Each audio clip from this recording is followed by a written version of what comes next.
So this is breaking news. Uber and Lyft agree to pay drivers $32.50 per hour in Massachusetts settlement. On top of that, they have to pay $175 million to the state.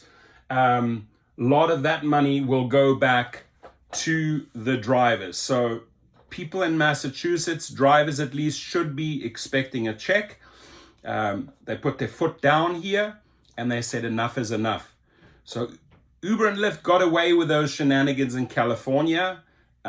Massachusetts definitely learned from that mistake, right? And they looked at the whole thing a little bit closer. Uber and Lyft thought they would get away with it again in Massachusetts. No, but they actually got slapped down. It's time to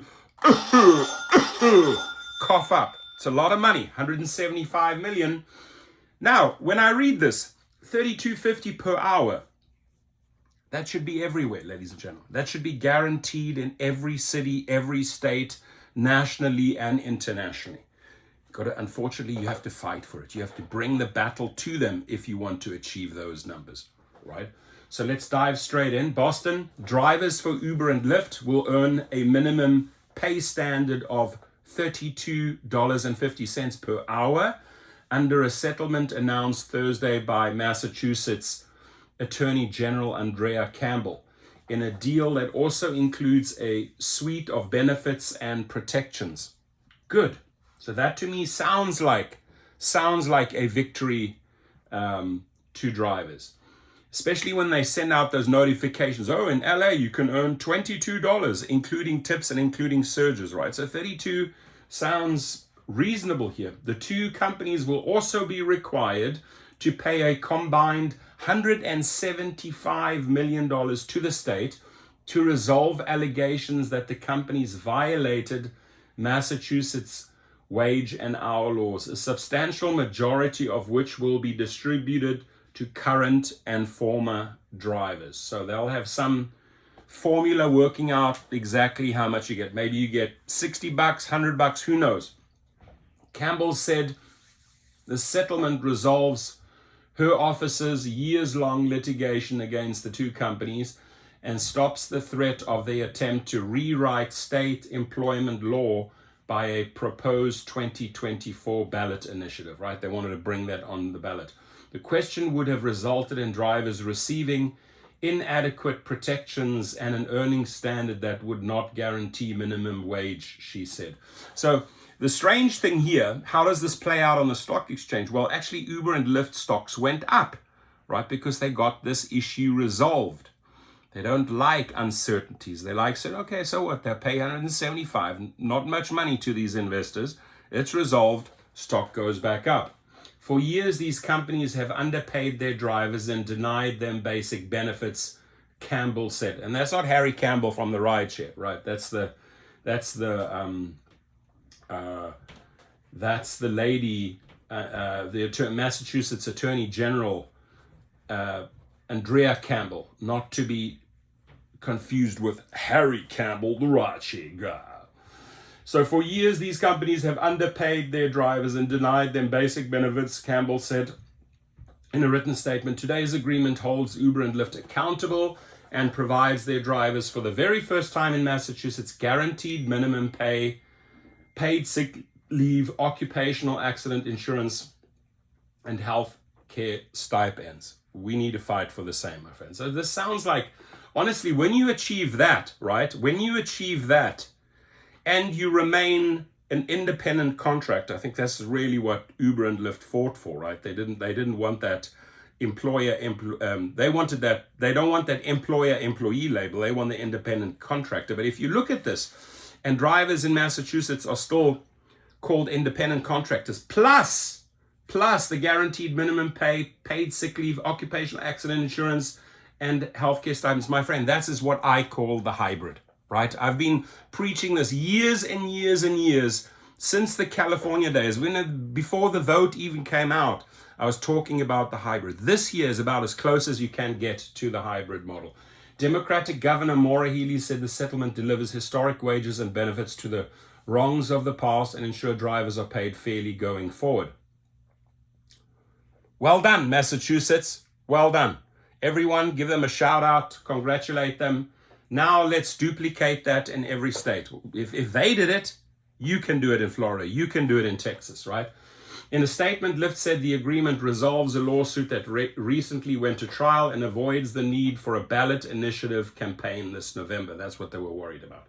More importantly, it is a major victory in a multi-year campaign by Bay State drivers to secure their right to remain independent while gaining access to new benefits. That is what I call the hybrid. Guys, Dara Khosrowshahi, David Rishak, why can't we work on the hybrid together, right? Why can't we work on a minimum, which is way above the state's minimum wage, right? So Uber and Lyft do not even want to pay you the state's minimum wage, right? They made that very, very clear.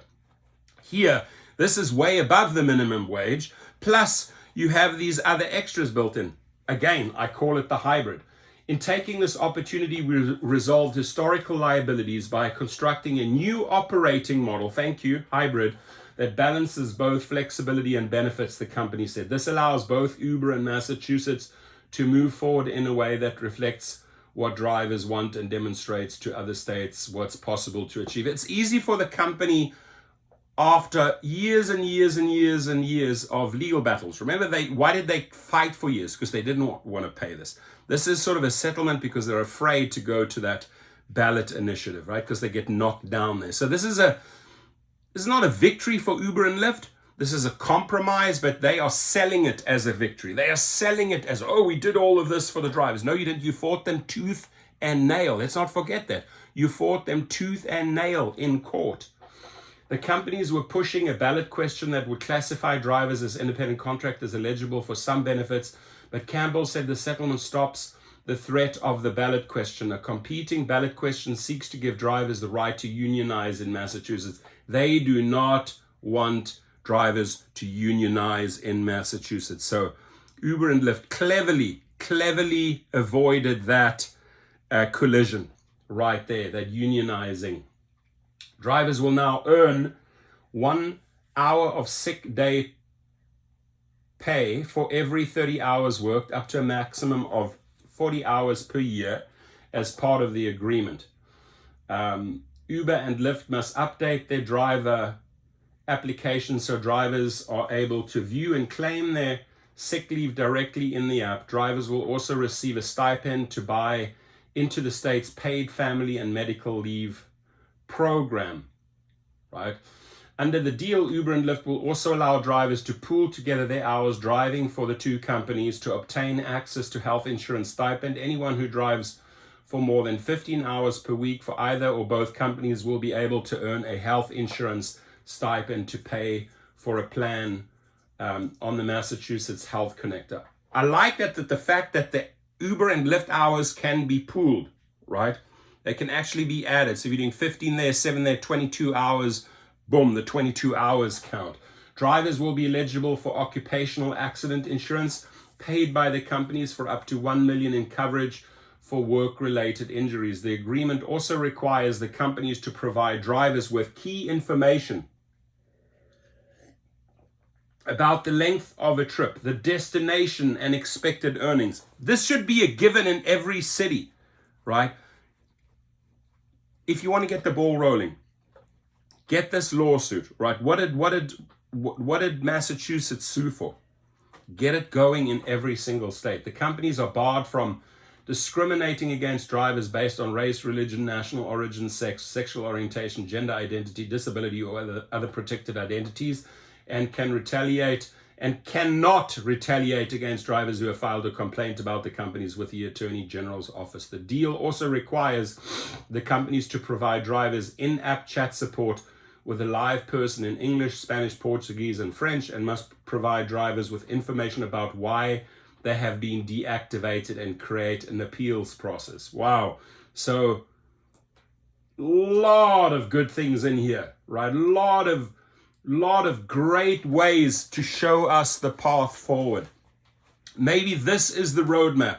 Sort of excites me here because I've always, for years and years, been pushing the hybrid model. Sounds like the hybrid model. Deactivations, you now have to disclose. You can't just say, oh, we cut you off because you committed fraud. Well, what fraud? Oh, we won't tell you. Now you have to go into details, Uber and Lyft. And what I also like at those Uber and Lyft hours are pooled towards the health stipend. So Uber and Lyft avoid unionizing. Uber and Lyft avoid taking a chance on that ballot. Massachusetts is not going to gamble. They're going to say, hey, settle up, 175 million. What I like most is the $32.50, right? But knowing Uber and Lyft, they're going to get creative, come around the back and figure out ways, take more from the rider. They will do their math shenanigans, right? Because they're not happy. The moment you slap them down, you see that in New York, they retaliate, they fight back, they punish you. New York, they're doing lockouts together with the TLC, right? So leave your comments. What do you think? I truly think this is a step in the right direction, and this is a roadmap for other states and cities and countries to follow. Your thoughts?